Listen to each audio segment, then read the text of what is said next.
what shocked me was it was like Brady was toying with the game itself because he goes home to the Bay Area.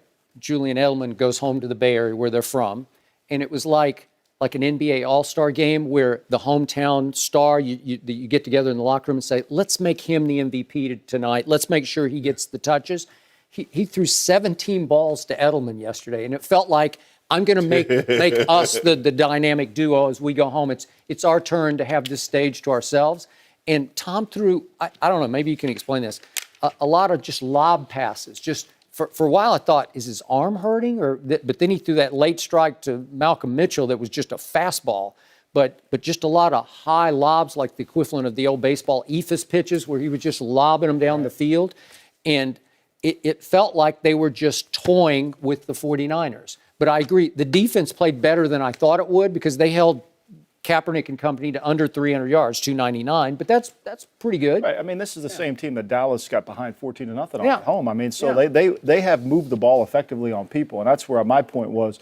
I do think that they miss Gronk. I mean, no question they miss Gronk. So Edelman's going to get more looks. But I think Malcolm Mitchell grew up yesterday, and they need that. And then if Hogan's back gets better and they have Malcolm Mitchell, they become more potent offensively. And then Gronk being in there with Dion is a tough matchup. So I agree with Dion Lewis. He looked electric yesterday in small doses because that's all he got. Right, and the fields, and it wasn't, look, I think the conditions, the New England Patriots lead the league in fumbles. Now, they don't lead the league in giving up fumbles. They lead the league in putting the ball on the carpet, which is remarkable.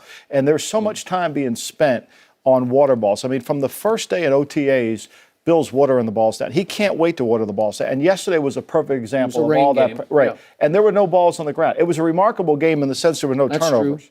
I mean, the 49ers had 5 balls on the ground. They didn't lose any of them. But that was remarkable. And I think that's one of the areas they need to improve on is protecting the football, which they did. I think what you're talking about, that game plan was about not losing the game.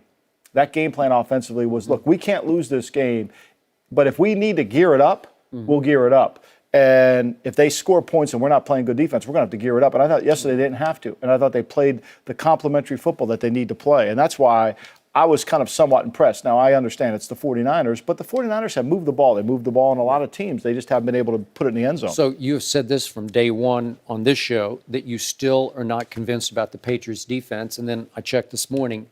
They are now 27th in takeaways. So the defense does not take the ball away from you. 27th in the NFL.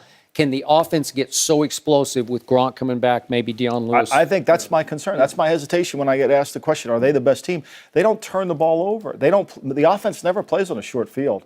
I mean, they don't get a short field at all. And so their field goal kicker, Steven, has missed another extra point yesterday, along with the other guys, Gostkowski. There's another concern for you. So you have areas that you look at this team and say, they're vulnerable. They are vulnerable. They're not, and I think Denver can't match them point for point, but in Denver, they're a better team. Kansas City, look, losing at home to Tampa, it's a stub, but Kansas City is kind of a unique team. They don't play enough diversity on defense to give New England trouble. They play one coverage, they play one match. It's really easy for New England to dissect what they're doing, and I don't think they're they did in the playoff game. Which they did in the playoff game, and then, the game gets, Kansas City can't match you point for point. And the thing is, because when your defense don't create extra possessions for your offense, now that just adds pressure to Brady because he knows now I got to score because they're not going to give me extra possessions. No. So they're not going to give me a short field. So now the onus really picks up on that offense because they know we're not getting extra possessions. We're not getting a short field. But the key for them, as long as Gronk,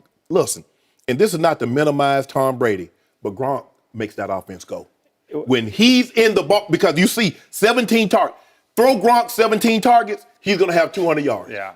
I do. I think when you play 3 touchdowns. When you play this forward, though, which is an interesting conversation, when you play this forward and you say, okay, who's the 6th seed? Is it going to be Denver? Who's the 3rd seed? Is it Houston? And then that 4th seed, you probably is going to either be Pittsburgh or Baltimore. Right. Okay. And I'm with you. Okay. So the more dangerous playoff game. Let's say the Patriots maybe they lose at Denver, but they go 13-3. Let's say they're 13-3 and they got home field throughout the playoffs. The first round game could be Baltimore at New England. That's and right. that would be the tougher of the two. That's my point. Right? That's my point. Because we know Baltimore has a history. And then whoever always wins those wild cards, there's a sense of momentum that comes out of that game. And then, look, New England's lost twice at home already, so I don't want to hear this that it's possible to win there. Yeah. And they've lost twice there. So that's when you play it out like that. That's Yep. why it makes me worry about New England as a coach. And Baltimore's beaten them twice at home with another 2 opportunities. I mean, Lee Evans dropped a touchdown that Right. would have given them. And then they got to go up there in a couple weeks. So I think but Baltimore's no lock to get in here. No, now. no. See, that's the other problem. They're going to beat up on each other. Yes. And then Denver's going to sit back like a great jockey and just wait for the moment Yeah. to when they're going to go to the race and when they're going to take over the race.